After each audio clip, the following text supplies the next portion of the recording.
Before we begin, this series of videos is going to be slightly different. Normally, I'd cover some lore, then move into how I fared against the boss, but due to the amount of lore behind the God Wars dungeon, I'm going to be making a special 3-part video. The first part is going to cover the lore and a little about the dungeon's initial release. The second is going to cover all 4 of the generals within the dungeon, the loot I got, a little bit of backstory behind them, and not so much because we're going to cover a lot of it here. And then part 3 is going to be focused on Nex. Now my plan for Nex is I'll do 50 solo and 50 duo kills, but we'll get to that in a little bit. Now without further ado, let's move on to how the God Wars dungeon came into being. Before the God Wars, Zaros had almost complete control over the world, until Zamorak, one of his generals, betrayed and defeated him.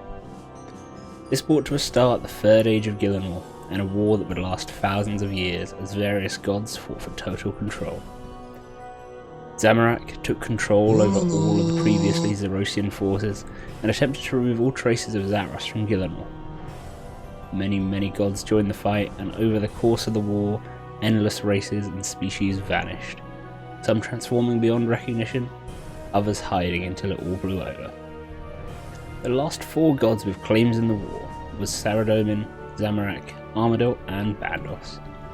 Near the end of the wars, Saradomin managed to form an alliance with Armadyl and Bandos, leaving a hugely outnumbered Zamorak with very limited options.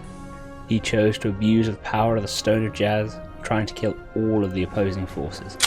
This very act caused the wilderness as we know it to be formed. What was once a fertile land became a desolate wasteland, with all its inhabitants turned into revenants, cursed for all time. This huge surge of power from the stone caused the Anima Mundi, the life force within all things, to cry out in pain, causing Guthix to awaken. The Anima Mundi is the energy that the Elder Gods feed on to regenerate and restart their lives. There's a symbiotic relationship between the gods and the Mundi, where each depend on the other to exist. Which came first? That we may never know. Guthix gathered his forces, hoping to be able to bring back the balance to Gielinor. He ordered all the gods to leave due to the massive amounts of destruction being wreaked across the world, but the gods, still clinging onto a hope of having influence in the world, refused to go. In response, Guthix created the sword we still see today in the Wilderness Volcano.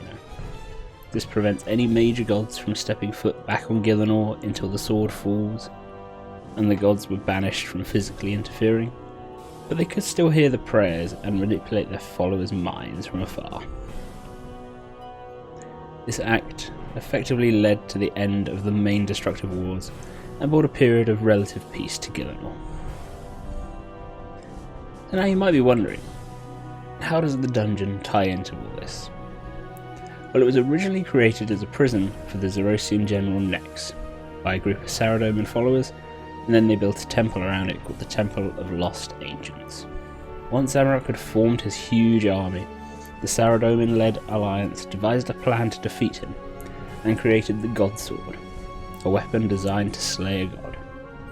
The Armadillian army was supposed to deliver the God Sword, but the Zamorakian forces ambushed them, causing them to retreat into the Temple of Lost Ancients. The fight continued inside the temple, with Saradomin and Bandosian armies being sent to reinforce and win the fight for the God Sword. Once inside, all previous alliances started to fracture, until eventually it became a free-for-all. There was a great general from each faction sent, so you had kree'arra from Armadyl, Kril'Tsutzurov from Zamorak, Liliana from Saradomin, and General Grador from Bandos. During the battle, Sliske appeared in disguise and got the Saradomin priest to perform a ritual, supposedly used to reawaken Guthix to bring balance. True to his character, Sliske's ritual was actually designed to free Nex from her prison, and she started to wreak havoc throughout the temple. Luckily, the other gods' forces managed to rally together and locked her back away into the icy prison. Once Nex was dealt with, the battle could continue, and Guthix's forces joined the fray. Their plan was not to win the battle. They didn't want the God Sword. What they wanted to do was distract everyone involved, while Eternum, a Guthix Magus, cast a freezing spell on the entire temple, imprisoning the forces within for thousands of years, bringing an end to the war. The dungeon lay dormant, silent in its icy slumber for thousands of years, only by the power of tectonic activity in Gielinor were the combatants forward, and the fight began again. A dwarf discovered the temple soon after it thawed, and he relayed this info back to the temple knights because he was worried that there might be some ancient evil awakening. Woohoo! Extra spin for the win! The temple knights sent a band of brave warriors to scout out the dungeon. However, all but one knight, Sir Jerry, was slaughtered pretty immediately, and Jerry is currently still lying on death's bed at the entrance to the cave. That brings an end to part 1. Part 2 will be out soon, and it will contain the loot from all 4 generals, so that's Krill, Ziliana, Grador, and kree'arra. Thank you for watching. If you've enjoyed, make sure to be subscribed to the channel so you don't miss out on future videos. And if you want to catch me live attempting to get these kills from each boss, make sure to check out twitch.tv/RSCC interviews. Until next time, stay safe everyone, and I'll speak to you soon.